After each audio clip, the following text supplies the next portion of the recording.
Je voulais apporter quelques précisions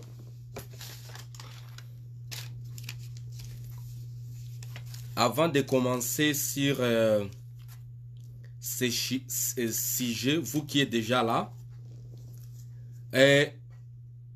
Je vais, avant de commencer toujours sur les sujets de la cartographie des métis, je vais apporter d'abord une précision sur les témoignages de Honoré Ngwanda Wazambo. Notre papa compatriote Honoré Ngwanda, le président de la Pareco. Je voulais valider ces précisions. Vous savez que papa Honoré Ngwanda, c'est un homme politique et en même temps c'est un homme de sécurité. C'est un homme politique et en même temps c'est un homme de sécurité. J'ai suivi bien ces témoignages hier à propos donc de James Bonda, les manias zambiens. Il parlait de ces manias. C'est un Muntu des Bantous.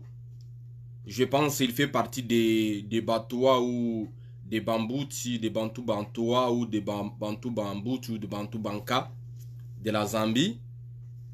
Et Honoré Ngwanda faisait référence qu'il fait travailler avec les Tutsis. Oui, les Tutsis sont infiltrés partout parce que si je dis les Tutsis sont infiltrés, les métis là, judéo-chrétiens et arabo-musulmans sont infiltrés partout, ce n'est pas parce qu'ils agissent seuls, c'est parce qu'ils agissent selon les intérêts des néocolonisateur. Ça, c'est ce que vous devrez savoir. Parce que les anciens colonisateurs, c'est-à-dire le blanc, qui soit arabe, juif et caucasien, ils ne veulent pas se montrer partout en Afrique que c'est eux qui agissent. Ils ne veulent pas montrer au monde qu'il y a la guerre entre noirs et blancs. Donc, comme ils ne veulent pas montrer, ça va attiser encore des problèmes dans le monde. Vous savez que les Noirs sont déjà autonomes, que ce soit aux États-Unis, au Canada, en France. On peut toujours se battre, tout le monde va mourir ou survivre. Donc,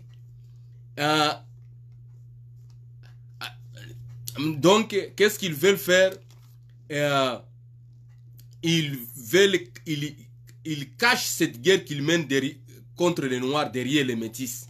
Donc, ils utilisent ces métis dans toutes les régions en Afrique, dans tous les pays en Afrique. Donc, leur combat est derrière les métis, contre les Noirs, contre les Bantous.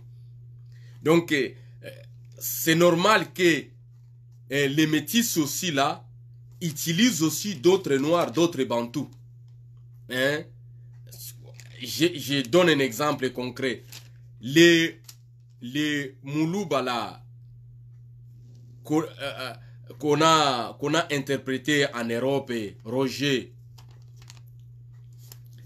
Vous voyez, il peut faire une confusion entre nous les Bantous, mais ce sont des fils là des albinos. Vous voyez son gros nez là, son gros nez qui est très bizarre et qui est toujours comme chez les Balouba. Alors, on veut montrer ce type de ces gens comme c'est eux qui ont commis les crimes au Congo. Parce qu'on va dire, le monde va dire, ah, ce sont les mêmes Bantous. Ce sont les mêmes Bantous qui s'entretuent entre eux. C'est pourquoi on montre ce genre de visages. Pourquoi on ne prend pas les gens comme les Azarias Ruberwa, les criminels Azarias Ruberwa, ou les génocidaires Paul Kagame, ou par exemple les James Kabarebe, ou les Kundwa Batouare. Pourquoi on ne prend pas ces visages? Vous voyez les visages? Si on les montre au monde, on va savoir, on va dire qu'ils ne ressemblent pas aux Bantous congolais. Mais on veut montrer ces visages-là de Balouba parce que ils peuvent faire la confusion entre nous, entre les Bantous. C'est pourquoi on veut les montrer. Ça, c'était entre parenthèses. Mais je voulais valider parce qu'il y a des choses que Papa Honoré Ngwanda a parlé. Mais il n'était pas certain. Il n'était pas certain que ces gens, ces personnes qui occupent le Congo et qui font les business autour au Congo au nom des Congolais ou d'autres nationalités. Par exemple, ici, Honoré Ngwanda parle de quelqu'un qui s'appelle Théo Bendera. Il dit que c'est un Camerounais qui vivait ici au Canada. Cher Papa Honoré Ngwanda et tous les gens qui suivent Honoré Ngwanda, je voulais apporter des précisions. Il faut que... Je sais que Papa Honoré Ngwanda parle au niveau politique. Il n'est pas scientifique pour élaborer des concepts au niveau génétique pour étudier les gens. Moi, j'ai travaillé, ça fait plusieurs années, je travaille en tant que spécialiste. Spécialiste de la carte inventaire et spécialiste de la cartographie des métis en Afrique noire, Katiopa. Et donc, je suis spécialiste des métis en Afrique. Je suis spécialiste, plus précisément là, au Congo, de Baluba et de Tutsi. Donc, ces gens, je les maîtrise très bien. Je maîtrise même les dessous de leur nombril. Je maîtrise les dessous de leur nombril. Donc, si certains peuvent dire le contraire, je maîtrise même les dessous de leur nombril. Hein? Donc, raison pour laquelle je me permets à apporter des précisions rigoureuses et scientifiques, donc au terme conditionnel, que Papa Honoré Ngwanda, le président de la PARECO, a apporté hier au sujet de l'infiltration du Congo par les criminels et les violeurs Tutsi et Baluba. La précision que je vais apporter, ça se divise de deux manières. Donc, le premier élément sur cette précision, d'abord, je vais dire d'abord que tout le monde sache que ce soit les Baluba et les Tutsi ont tous les mêmes origines parce que tous, au niveau génétique et au niveau de la religion, ont les mêmes origines métisses et ont les mêmes ancêtres. Deuxième point, la différence entre les Baluba et les Tutsi, ces deux métis, c'est que les Baluba ont eu le temps de se mélanger avec les Bantous. Parce qu'ils se sont infiltrés, parce que les colonisateurs les avaient utilisés précisément pour circuler au sein du royaume Congo. Donc des Zanzibar à Tanganyika, à Lubumbashi et partout au Congo, que ce soit en Zambie, au Malawi, en Zambie et en Angola. Et dans ces zones, partout dans les ports, vous allez voir les Baluba. Donc, vous savez que les Baluba, la majorité, ce sont des albinos et des bruns. Et ceux qui ne sont pas albinos ou bruns, c'est qu'ils se sont mélangés avec les Bantous. Raison pour laquelle vous allez voir ceux qui se sont mélangés avec les Bantous. Ils ont développé beaucoup de dysformismes, de maladies. Donc, ils ne sont pas en conformité au niveau physique. Vous regardez l'idiot Chilombo, comment il est très laid. Vous voyez, son nez, on ne sait pas comment le décrire. Sa tête est plus petite que le reste de la tête. Vous allez voir son ventre, ses jambes. Ça, c'est une description de ces gens. Ils peuvent faire une confusion, une certaine confusion chez les Bantous, mais nous savons que nous, les Bantous, nous sommes des êtres symétriques, ce qu'on appelle les parfaits. D'ailleurs, nous avons des connaissances égyptologiques, ici de l'égyptologie, dans les hiéroglyphes, qui précise comment nous les Bantous, nous décrivons. Donc, de ce point de vue, les Baluba se distinguent avec les Tutsis parce qu'ils se sont mélangés avec les Bantous, et les Tutsis parce qu'ils se sont mélangés avec les Métis d'Assis.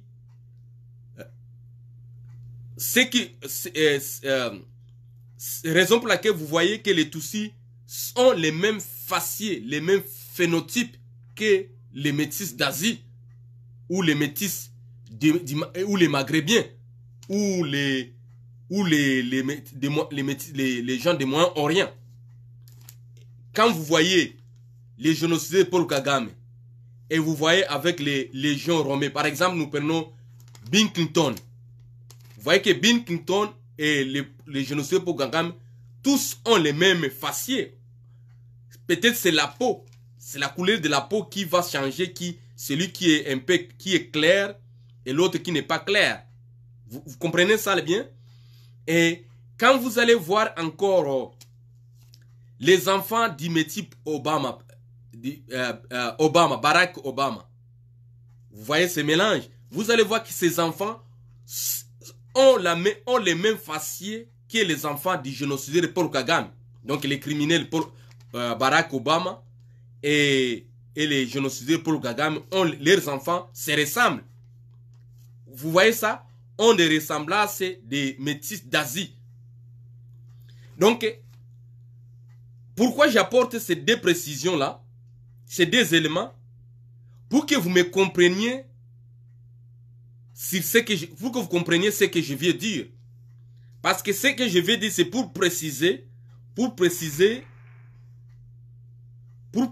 exactement sur les travaux conditionnels. Je les appelle les travaux conditionnels que du président, le président de la PARECO, Honoré Ngwanda, a apporté hier dans son allocution en s'adressant aux Congolais sur l'infiltration des Tutsis et des Baluba au Congo.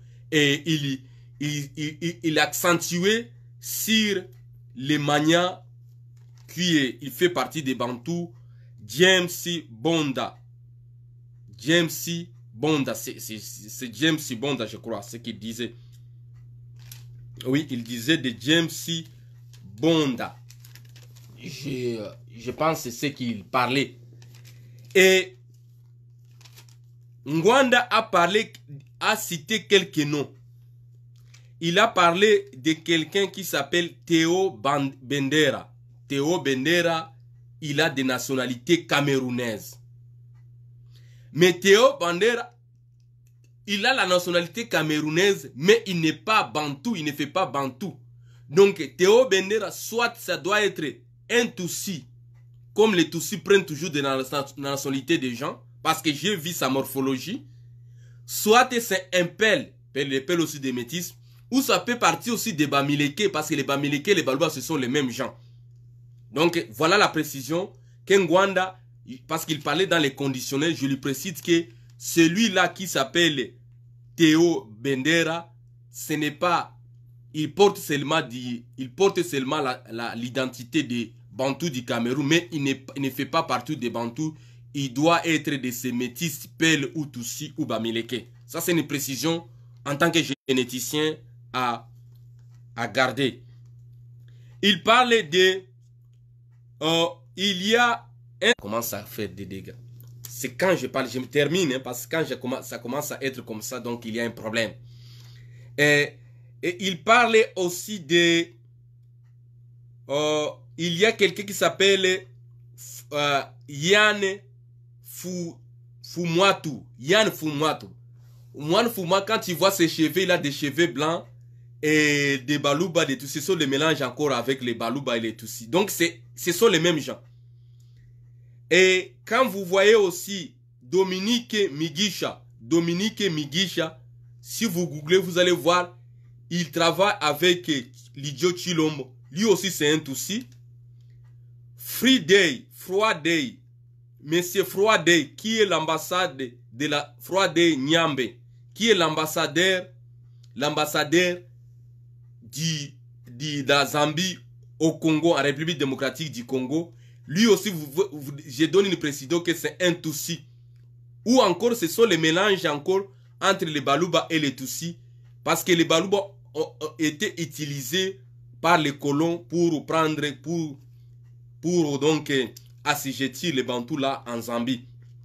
Donc vous savez que les Baluba, ils ont une communauté là en Zambie aussi, que ce soit au Rwanda. Donc ce sont toujours les mêmes gens. Ça c'est la précision. Vous allez voir qu'il y a un ministre congolais qui s'appelle Raymond Tchadia Pataï. Raymond Tchadia Pataï. Raymond, ça s'écrit Raymond Tchadia, ça s'écrit T-C-H-A-D-Y-A. Pataï. Lui aussi, c'est un ministre des Affaires étrangères au Congo. Vous allez voir, ce n'est pas, c'est toujours un Tutsi Muluba. Tous ce sont les mêmes gens. Vous allez voir qui s'appelle François Beya. Même chose, ce sont les Tutsi Baluba, toujours les mêmes gens. Et vous allez voir quelqu'un qui s'appelle aussi Keiser Kabeya. Même chose. Pourquoi je dis, vous allez voir les Freddy Lucasso. Freddy Lucasso, mais vous voyez sa figure d'abord. Lui, en regardant son visage, ses yeux et ses dents, lui, c'est carrément un Tutsi. Lui, c'est carrément un Tutsi. Comme Freddy Nyambe. Donc, Ngwanda, ces précisions, si vous allez faire encore une autre allocution par rapport à votre travail qui était conditionnel, je vous conseille de l'affirmer. Parce que moi-même, je me suis permis de faire la recherche aussi là-dessus. C'était hier, quand vous faisiez votre allocution, en même temps, je faisais la recherche là-dessus pour savoir les origines de ces gens qui infiltrent et qui possèdent toute l'économie et les postes stratégiques au Congo pour piller, génocider les peuples congolais. Voilà, je vous remercie et je vous souhaite encore bonne soirée et partagez ces informations. Et puis, je pense que Honor Ngwanda va s'améliorer. Et puis, je pense un jour, on aura le temps avec lui de s'entretenir au sujet donc, de la cartographie des métis pour essayer de donner des précisions sur son travail politique et sécuritaire qu'il mène pour mobiliser les Congolais de se débarrasser des génocidaires et violets Tutsis et des traîtres assassins Baluba. Je vous remercie et je vous souhaite encore bonne soirée. Merci, à la prochaine.